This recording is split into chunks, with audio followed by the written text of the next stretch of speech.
it's over. Do you need anything like I need you?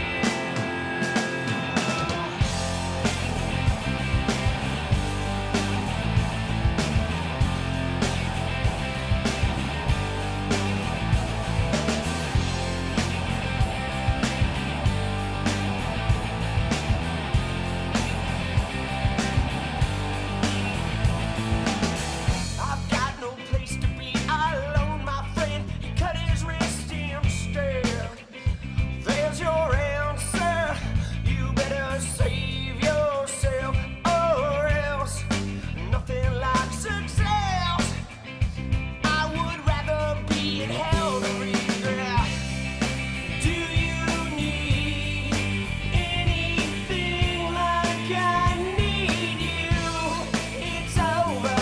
Oh, do you need anything like I need you?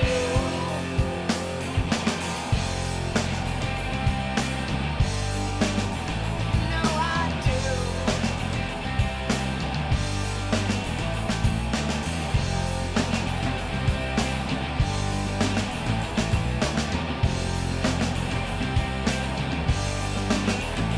But denial, these are not my words. Tell me where am I most of the time? Wet my face with reality and permit me to breathe before I do it again. Do you need anything like I need you? It's over. Do you need anything like I need you? Do you need anything like I need you? It's over. Do you need anything like I need you?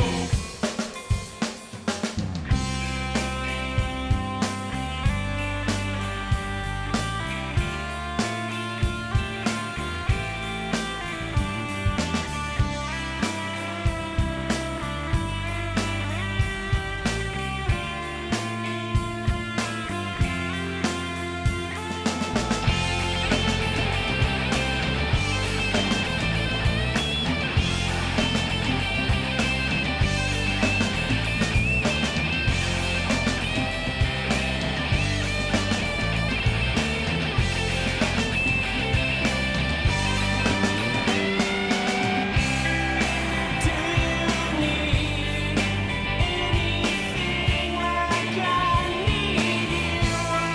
It's over. Do you need Yo, yo, yo, yo, yo, yo. like I need you? Do you need Let's go. Like I need you. It's over.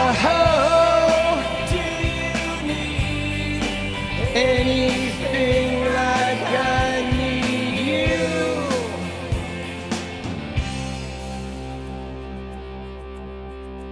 Do you need?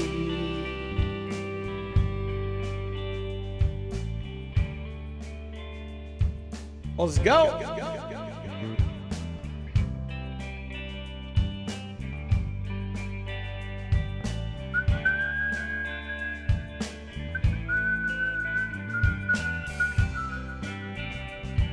Yeah, it's a good tune, isn't it? It's a classic from 1998. Dude, it's crazy to think that that was me. That was me fucking 27 years ago.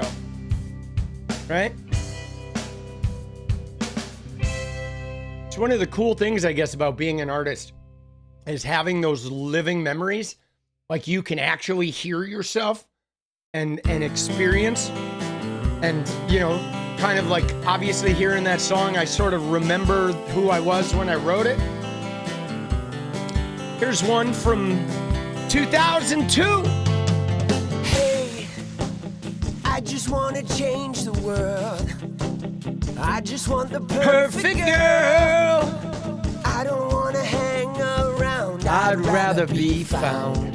It gets better, I wonder. My pleasure Together, everyone's waiting, anticipating.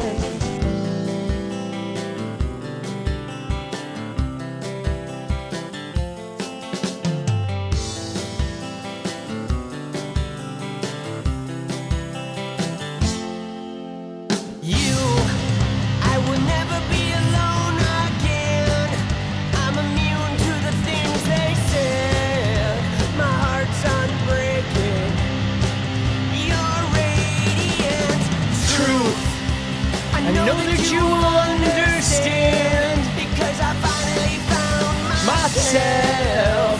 My heart's unbreaking. Your radiance.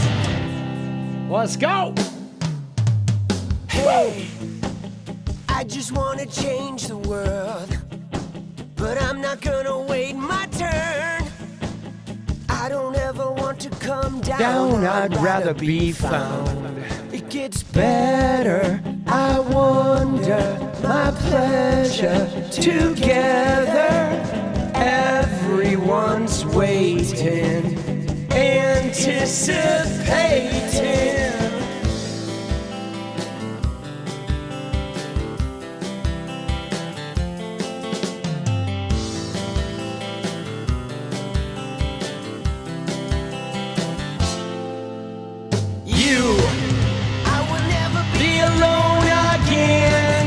I'm immune to the things they said. My heart's unbreaking. Your radiant truth.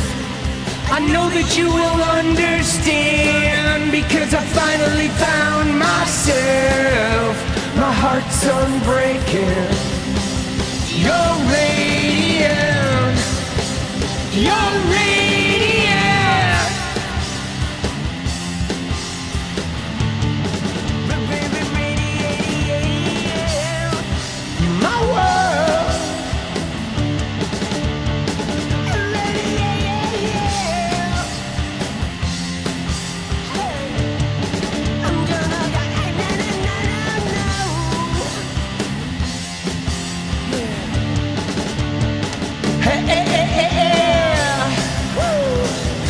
Can't pretend. No, no, no, no. I hope it never ends. It's about you. I will never be alone again. I'm immune to the things they said. My heart's unbreaking. Your radiant truth. I know that you will understand because I finally found myself. My heart's unbreaking. You're radiant. You're radiant. Dude, what a song!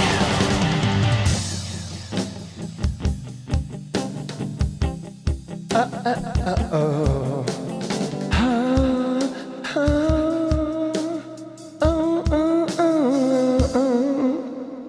No, dude, that shit is vivid, bro. God damn, dude.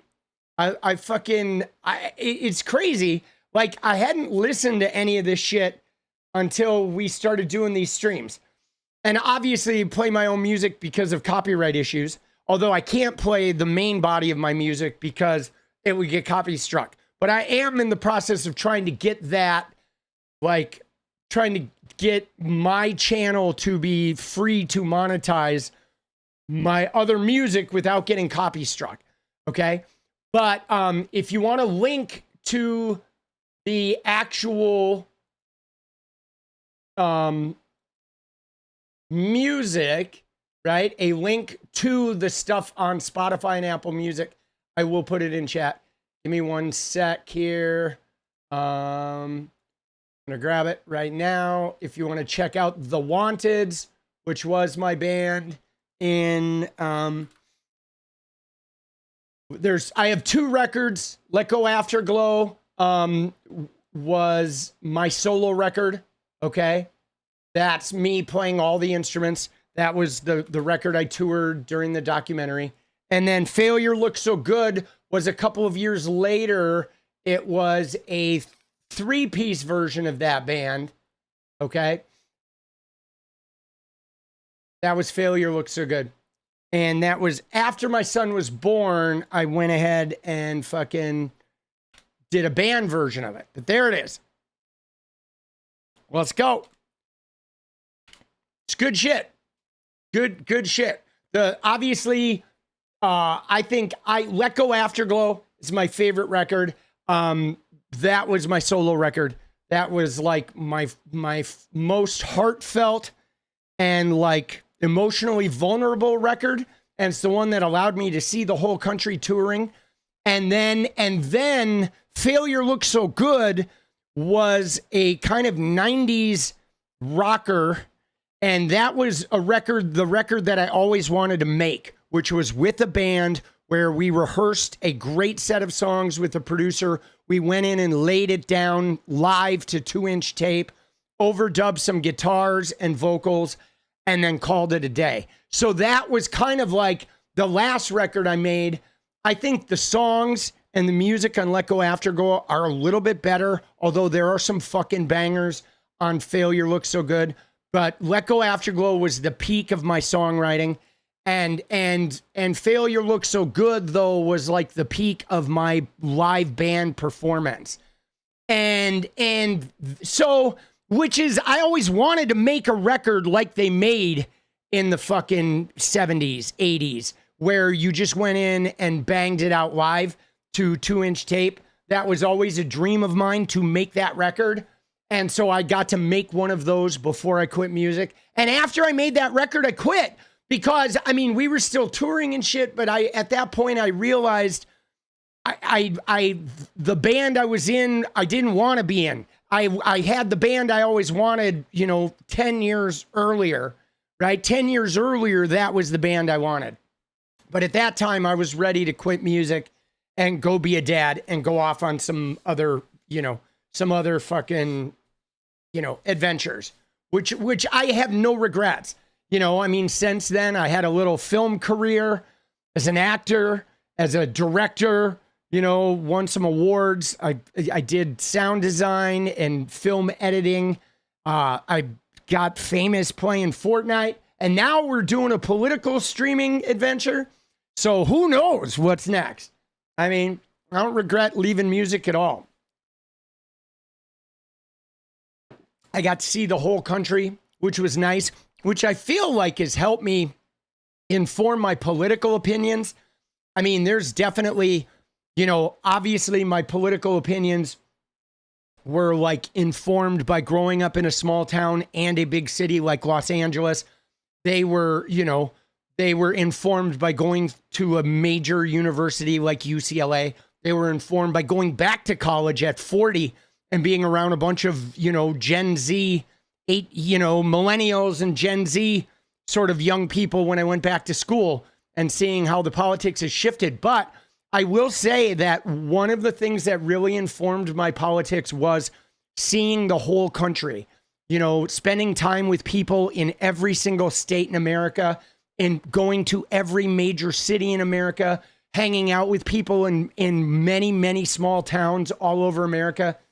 So having spent time, you can literally, I can name a city on a map and I've probably been there and experienced the people there.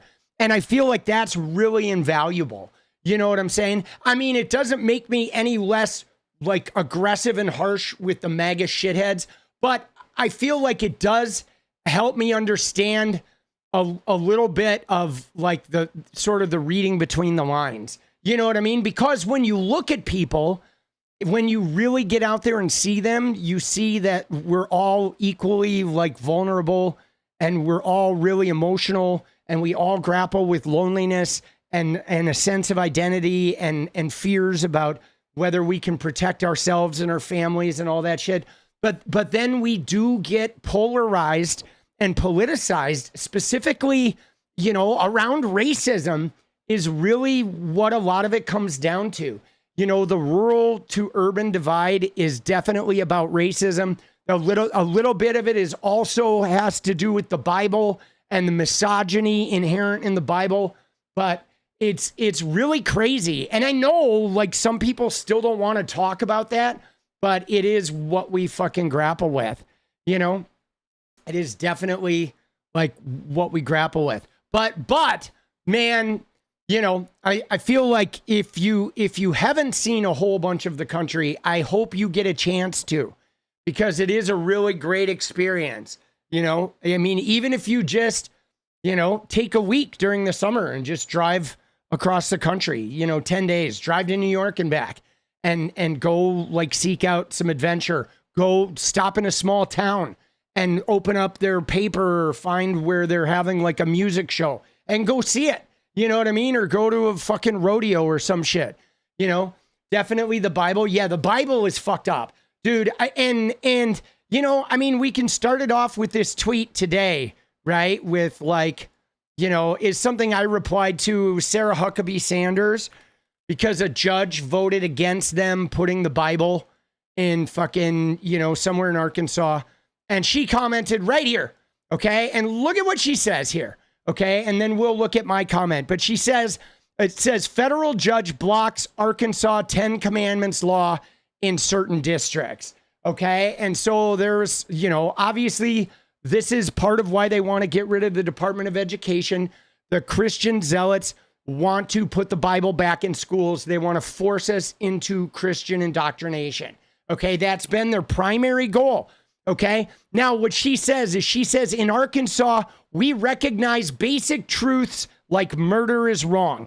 And she says the 10 Commandments are foundational to Western law and morality, and they should be displayed in public places. My administration will appeal this ruling and win. But first off, you don't need the fucking Bible to know that murder is wrong. Okay, you don't need the fucking 10 Commandments to know that shit. That's like simple compassion of like killing humans. I'll go one up.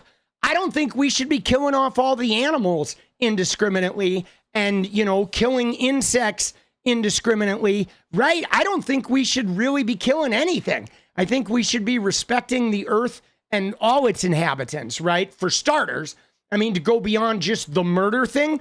But the fact that she thinks you need the fucking 10 Commandments to do this is bullshit. And I want to one up it though, because she supports a president who fucking shits on the 10 Commandments. Okay, because there's like not worshiping graven images. My God, they all do that. No other God before me. They treat Trump like Jesus. These people do. Coveting your neighbor, jealousy and all that shit runs rampant. Adultery, thou shalt not commit adultery or steal. They do all of that. And so what I said to her was, I was like, fuck you, Huckabee. The 10 Commandments are made up shit that mentally ill people use to oppress everyone while they themselves break every one. Like your adulterous president. Fuck off. We're going to burn every Bible in America. And I mean, I literally kind of believe that we should burn every fucking Bible in America. It's like so destructive at this point, because the reality is they'll all talk about the 10 Commandments while their fucking leaders break every one of them. And yeah, Sam, what you said there, thou shalt not kill, conditions apply, because it doesn't say murder. It said no killing, but they kill with police. They kill with fucking, you know, immigration. They kill with stock protection with the healthcare companies. They kill in the name of capitalism, in the name of war, in the name of Christianity, in policing, right? You know, the death penalty, all they do is kill, kill, kill, kill, kill. They literally just shuttered U.S. aid, and they're fucking killing people all over the world. Poor, hungry, starving people, right? And they want to talk to us about the fucking 10 commandments. Fucking hypocrites, bro. Right? Yeah, thou shalt not kill unless you got resources we want.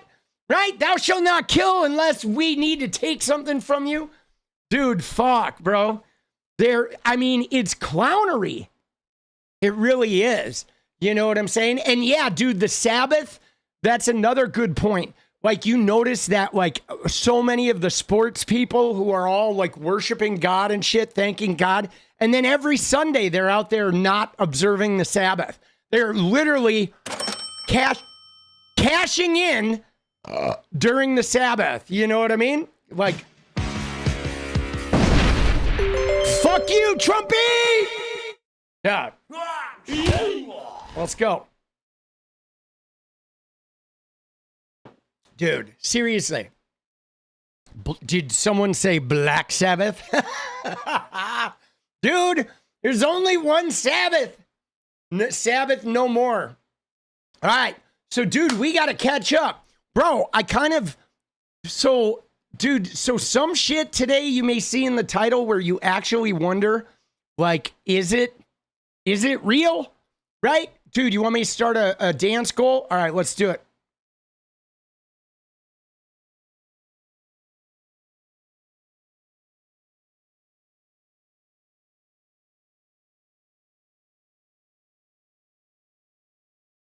There we go. Dance party. Let's go. Let's go. There it is. Goal started. Dude, so like I didn't even think it was real, guys, when I saw that Sean Duffy saying their goal is to have NASA build a nuclear power plant on the moon. Dude, what the fuck, bro? When I saw that, I was like, dude, there's no way that's true, right? There's no way that that's true. That's what they're talking about now. That I don't remember that in the campaign. We're going to build a new, like, what do we own the moon now? Did the United States, we just own the moon? We're like building shit up there, right? Dude, isn't that crazy? Like, what are we doing, dude? Puppies in the snow. Let's go, baby. Thank you, Sam. Like, dude. I mean, it just gets dumber, bro. It just gets dumber. Okay? Dude. Watch this. Okay? Hold on. Let's see him. Do we have a video of it? Okay, here we go. Here we go, bro. It's like, dude, what are we doing, dude? These clowns, bro. We are living in a clown world. Like, can you imagine the waste of resources, right, to build a nuclear reactor on the moon? Like, how many rockets are we going to use? How much money are we going to spend to build a nuclear reactor on the moon? Like, really? How much money is Elon Musk going to make to fucking just send rockets up there? Like, what are we doing, bro? What are we doing, dude? Dude, yeah. And why is it a nuclear reactor? Why not? Why don't we build the ultimate fucking, like, coal, right? We should have, like, a coal water slide on the moon, right? Dude. All right, you ready? Let's watch. Here we go. But again, energy is important. And if we're going to be able to sustain life on the moon to then go to Mars, this technology is critically important. And I would just note that we're behind, right? If we're going to engage in the race to the moon and the race to Mars, we have to get our act together. We have to marshal all of our resources, all of our focus on going to the moon, which is what we're going to do. Dude, so first off, like, bro, we can't even take care of this planet, right? We can't even take care of this planet. And now they're like, man, we gotta, right? We're sorry that everybody here on this planet, you're piss poor. You got no health care. You can't afford to eat. You can't afford to live. You're struggling. You're living in tents on the street. But you know what? Forget this planet. We're going to spend a whole bunch of money trying to get to the next planet. Like, dude, fucking clowns, bro. Like, what are we doing? I want to see the moon announcement, the nuclear reactor on the moon. What a fucking idiot, bro. The race. Yeah, I didn't realize there was a race, boss. You know, there is a race of me trying to outrun the fucking homelessness. Okay, the only race I'm in is trying to outrun homelessness. Okay, but he's like a race to Mars. All right. I don't recall that race, but maybe it's just me. All right, let's find more Duffy clips. Dude, what a fucking idiot, bro. Every day, these guys become like bigger fucking clowns, dude.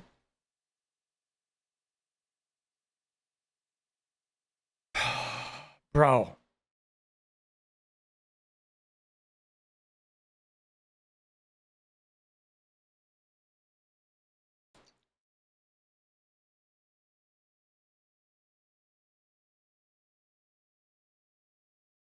Just the market.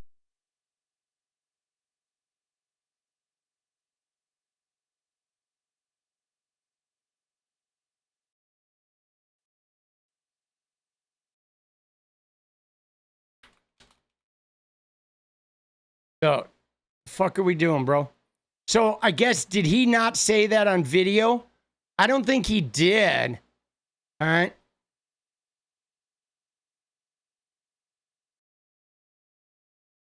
So let's just see NASA to build a nuclear reactor on the moon. Like, bro, what are we doing? This is such next level clownery. Okay. So it says, Transportation Secretary Sean Duffy will reportedly announce a timeline for NASA to build a nuclear reactor on the moon this week. The interim administrator of the space agency is moving forward one of NASA's most ambitious long-term plans with the goal of winning the second space race. Okay. Earlier this year, NASA laid off 10% of its workforce as part of the Trump admin's broader federal government downsizing. Okay. The federal employee buyout program implemented by Trump's administration led to 750 employees voluntarily resigning. About 1,000 probationary employees were terminated. Okay, the layoffs have raised concerns about the agency's ability to maintain critical projects. And so now they're downsizing, they're gutting, and they're going to try to build a nuclear reactor on the moon. Surely nothing could go wrong in that situation. Okay? Reports of the planned lunar nuclear reactor also raises questions about the timing of NASA's Artemis 2 moon mission, which has been delayed repeatedly. So they can't even launch a rocket to the moon, much less, build a nuclear reactor there, right? I mean, this is going to be like the Iron Dome, like Trump's wall, right? Like, you know what I'm saying? Like the whatever, the $680 billion that he said South Korea was going to give us, which would have been like a third of their GDP. Right? Remember that? When he said, oh, we made a trade deal with South Korea. Right? I think it was South Korea. And he's like, $680 billion investment. It's like, bro, that would be a third of their GDP. They're not giving America a third of their GDP. Like, where does he come up with this shit? Dude, according to Politico, Duffy said in the documents that the accelerated timeline was prompted by fears that China and Russia would be able to get a reactor on the moon by the mid-2030s and effectively gatekeep lunar activity.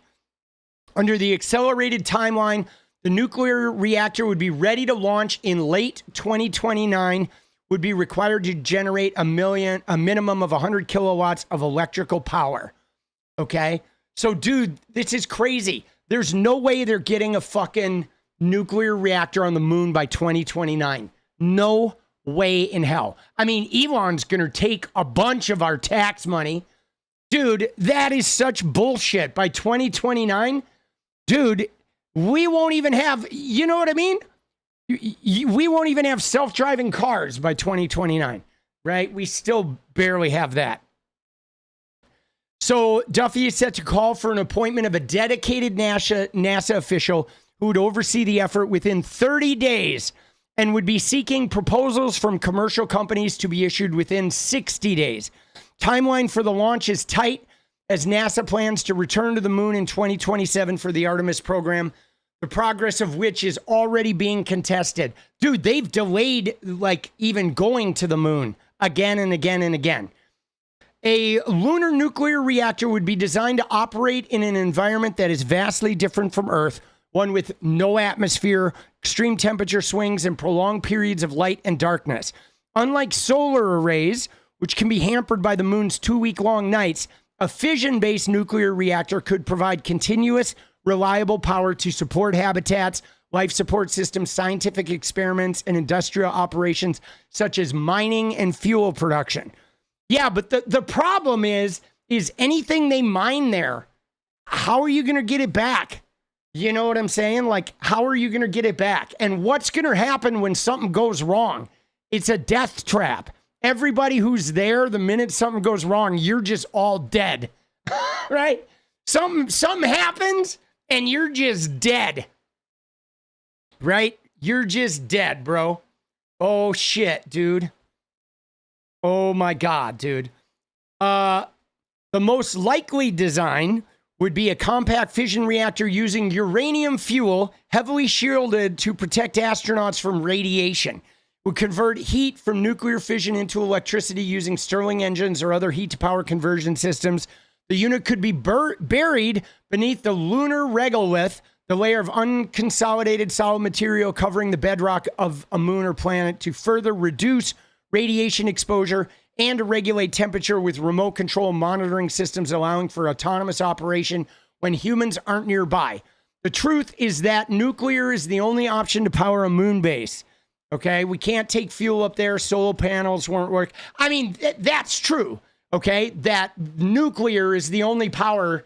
If you're going to power something on the moon, you have to, because they have intense darkness, so they can't do solar. There's no way they could pump like natural gas, or, you know, you're not going to run power lines up there. But I guess the point we have is I don't really see why we need a base there. Right? You know what I mean? I get it. They're saying, oh, Russia's going to get a base there, so we need to get a base there. But like, what does having a base there do? Nothing.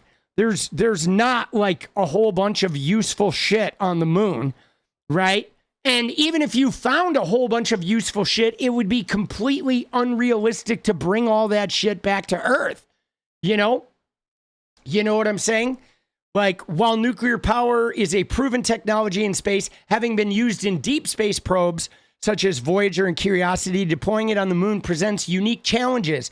These include safely launching nuclear material from Earth, ensuring reactor stability in low gravity, and managing waste heat. Now, this one is what's crazy, because we've seen how often Elon's rockets blow up. So, like, can you imagine? They load that shit up with uranium and nuclear shit going to the moon, and that shit blows up in our atmosphere.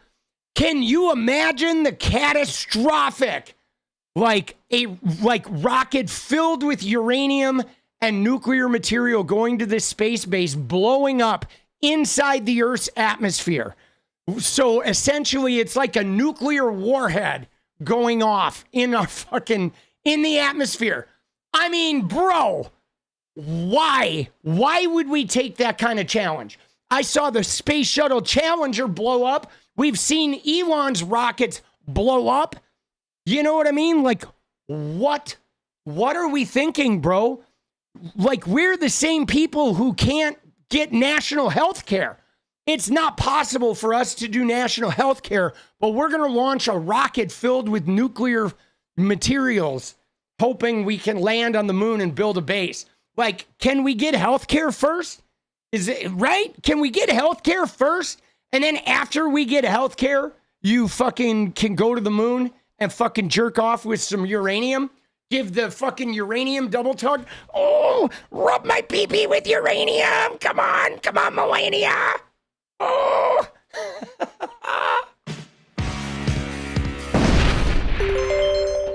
Jesus. Dude. Dude. All right. So a senior NASA official said it's about winning the second space race. Well, the budget did not prioritize nuclear propulsion. That wasn't because nuclear propulsion is seen as a non-worthy technology. Okay? And it says, NASA said in a 2024 statement, in the future, the U.S. plans to transition its operations in low Earth orbit to commercially owned and operated destinations to ensure continued access to essential research and technology development. Yada, yada, yada. Dude, crazy. Dude, I mean, to me, this is just stupid, bro. It is. It's literally just stupid. I mean, you know, it's like, my thing is I don't see the point of focusing on the moon and Mars when we haven't even mastered Earth, right? Yeah, I mean, you know, Grant, obviously, to go to the moon, what does it have up there? There's no environmental regulations.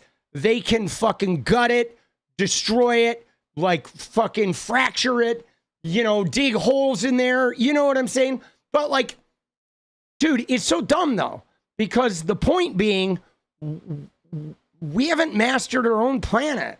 You know, we literally have our own planet. Fucking, you know what I'm saying? Our own planet is hurting, you know? And you know what I mean? Our own planet is hurting. And we don't even have a high quality of life here on our own planet. And instead of that, we're like, you know what? Oh, shit. Let's go to the moon. Let's go build a nuclear reactor on the moon. So dumb, dude. All right. Let's see if we have any funny commentary.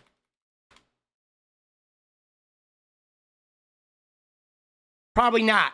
So it's... Is this it? To the moon, in a race with China to the moon, and to have a base on the moon. Okay, here we go. All right, let's see what we got. Hold on, let me fix the audio, because for some reason they had this one in mono. All right, here we go. We are in the race. We're in a race to the moon, in a race with China to the moon, and to have a base on the moon, we need energy. Energy is important.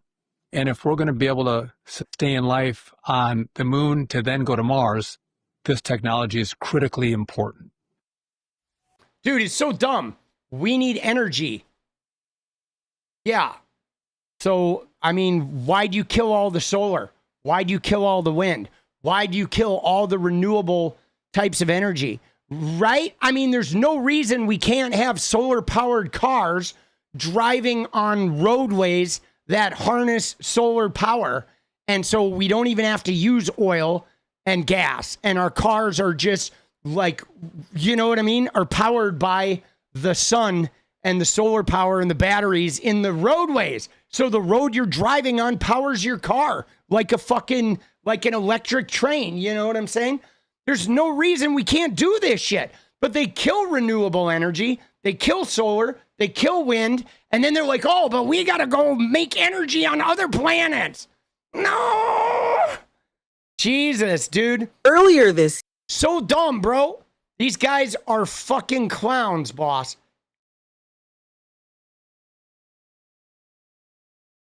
Business. I had a question on setting up a nuclear reactor on the moon. What challenges do you and the experts anticipate with that, and how critical is that we beat China in winning the second space race? I didn't think the moon was going to come up today. I wasn't prepared for that. You are the acting NASA administrator.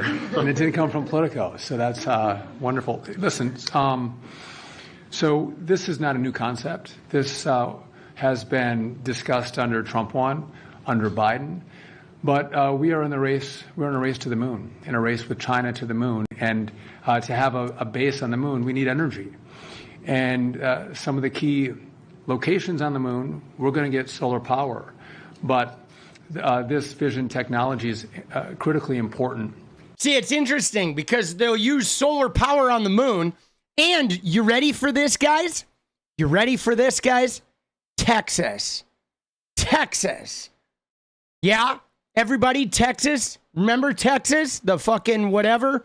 They're GOP. They want to fucking redistrict, yada, yada, yada. 40% of their power comes from solar. They really, the only reason they were able to like not kill their power grid was solar. They've been using solar massively in Texas. They like their power grid is so shitty. Solar saved them. And yet Trump and the Republicans killed all the solar power, all the solar initiatives, all the renewable energy initiatives. And yet Texas is fully reliant upon solar for all of their power existing. I mean, make it make sense. These hypocritical motherfuckers, bro. And so we've spent hundreds of $millions studying, can we do it? We are now going to move beyond studying, and we have given direction to go, let's start to deploy our technology to move to actually make this a reality. And I think the stat we have is it's a 100 kilowatt output. That's the same amount of energy a 2,000 square foot home uses every 3.5 days. So we're not talking about massive technology. We're not launching this live. That's obviously, if you have any questions about that, no, we're not launching it live. But again, energy is important. And if we're going to be able to sustain life on the moon to then go to Mars, this technology is critically important. Again, we don't need to go to Mars. We do not need to go to Mars. We do not need to go to Mars. There's no fucking point in going to Mars. You know what we need? We need healthcare. We need housing. We need, no food deserts. We need, a world where there's not a massive wealth gap and people living on the streets. There's so much shit we need. Equal rights, equity.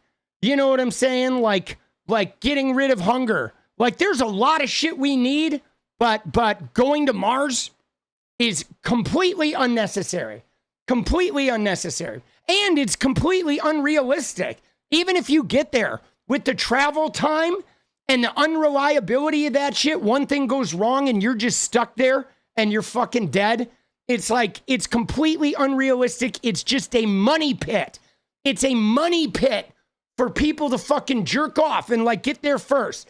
But it's completely unrealistic and it's going to be completely fucking useless. Dude, it's like building a grocery store on the top of a fucking mountain and the village being down there having to fucking go to that grocery store every day. It's stupid. It's stupid. It's completely unnecessary, man.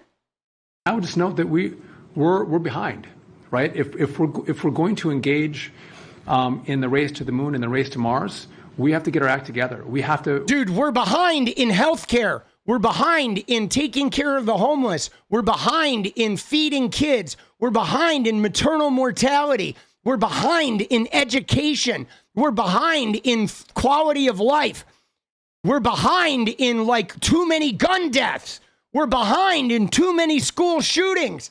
We're behind in so much. High-speed rail, clean energy, climate change. Like, my God, dude, we're behind in so much. And this guy's like, oh, we're behind in getting to the moon. It's like, fuck you, bro. Pick some of this other shit. Dude. We have to marshal all of our resources, all of our focus on going to the moon, which is what we're going to. You see that? We have to marshal all of our resources, all of our focus on going to the moon. No, we don't. We should be marshaling all of our resource, all of our focus, all of our resources, all of our focus on making the lives of our citizens better. Like, dude, can we marshal all of our resources and all of our focus on improving quality of life here on Earth? It is infuriating. You know what I'm saying? Because these guys, their quality of life isn't lacking at all. Okay, these fucking assholes, these jag-offs. Going to do. And again, there's a lot of things that NASA does. And a lot of people love a lot of the things that NASA does. But this is about space exploration. And this is about this next phase. A lot of people don't know even what Artemis is. Everyone knew what Apollo was. We all knew, the whole world knew what Apollo was. We were going to the moon. Artemis is we're going back. So In the first part of next year, we are going to send Artemis 2 out. Met the 4 astronauts. They're fantastic. We're going to go out around the moon and come back. Artemis 3, we are going to go back to the moon. We're going to land. The longest time we've spent in the past was 3 days. We're going to stay for 6 days. And then after that, we're able to start shipping our assets to the moon unmanned.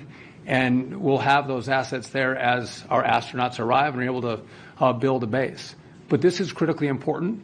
There's a certain part of the moon that everyone knows is the best. We have ice there. We have sunlight there. We want to get there first and claim that for America. Dude, they want the good real estate on the moon, guys. Oh, Jesus, dude. Fucking kill me now, bro. Just somebody, and one of you, any one of you, just get a brick. Get behind me and just fucking, you know what I mean? Like, bro, what are we doing? And to do this is this part of the fission technology is critically important to sustain life. Because, dude, it's so fucking dumb, bro.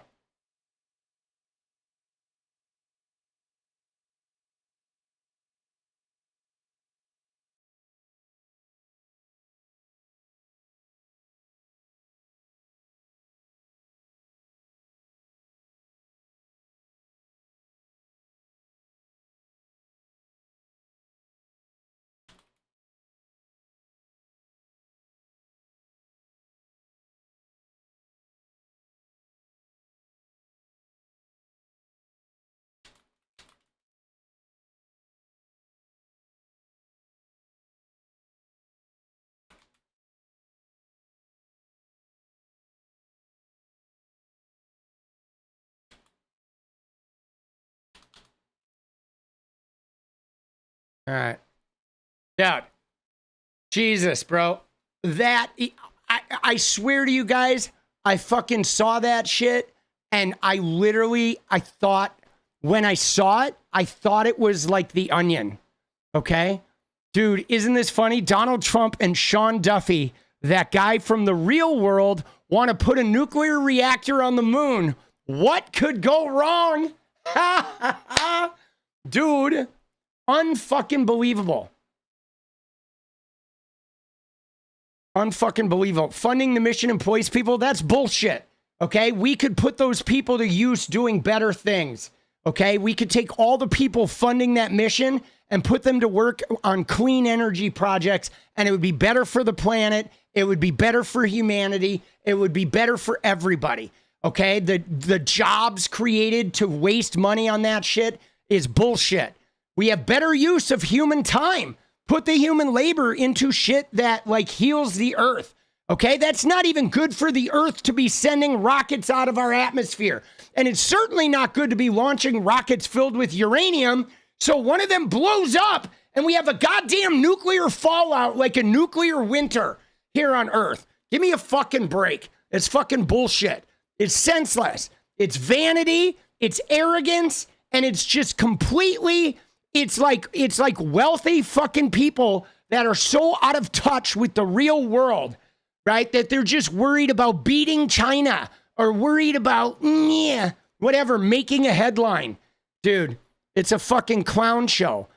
Dude, this shit, launching those rockets is not even good for the planet. You know what I'm saying? It's not even good for the planet. Like, we're just going to destroy this fucking planet so we can, what, set up shop on a fucking rock with no atmosphere and destroy that fucking planet? Go to Mars and destroy that fucking planet? Like, bro, how about if we just try to not destroy something? You know? Jesus. You know what I mean? I mean, I understand, like, the desire to do it.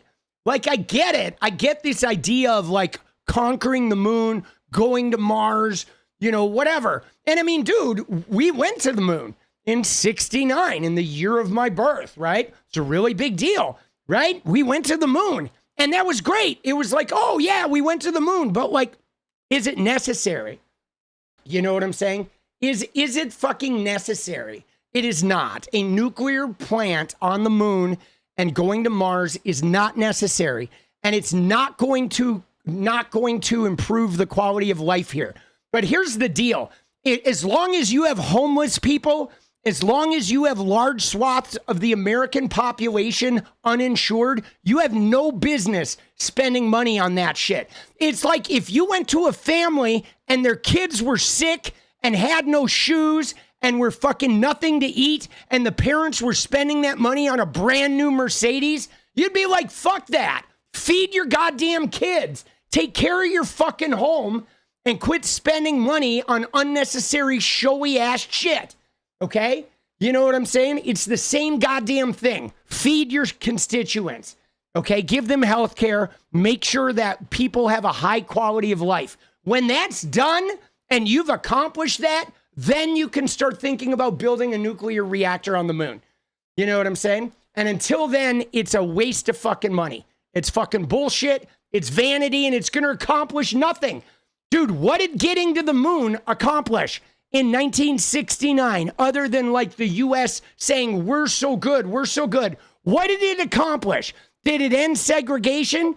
Did it fucking get, you know, like, did it give gay people rights? No. Well, oh, it led to the space shuttle, which then blew up in 1985 and killed a teacher and some civilians because of a faulty O-ring. Good job, bro.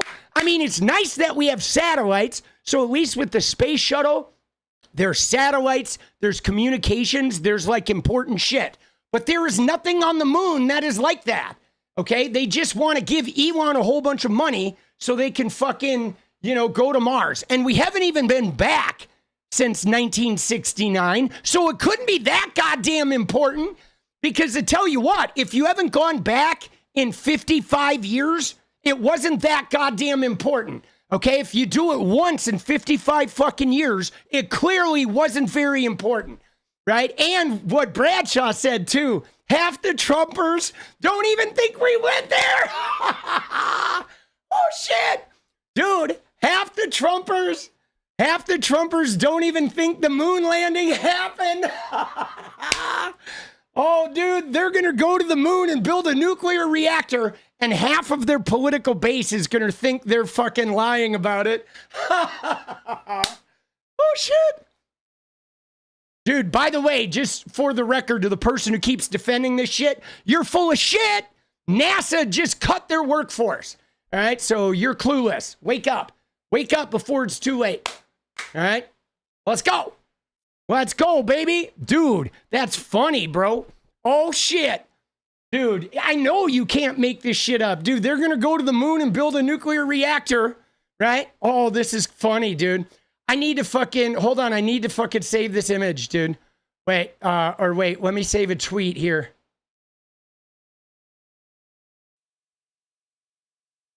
I have to tweet that, bro.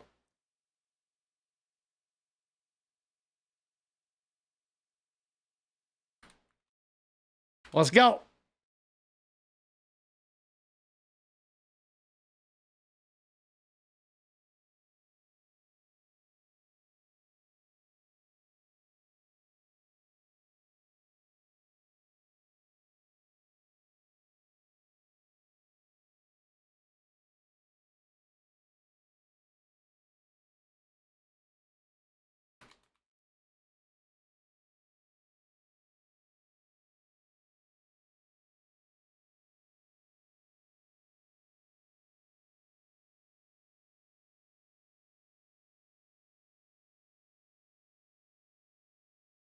Dude.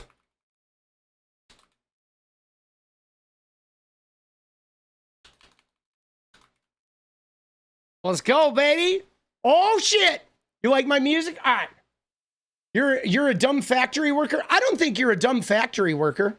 I just think for whatever reason, you think it's an excuse to employ people to do useless shit that doesn't fucking help the country. And obviously, we went there in 69 and we haven't gone back. So it clearly was not very important, okay? Anything you do once every 60 years obviously wasn't very fucking important, right? You know what I'm saying? And there's nothing wrong with working in a factory. But quit defending the people that are killing the planet. All right, let's go. We love you. We appreciate you. It's about learning.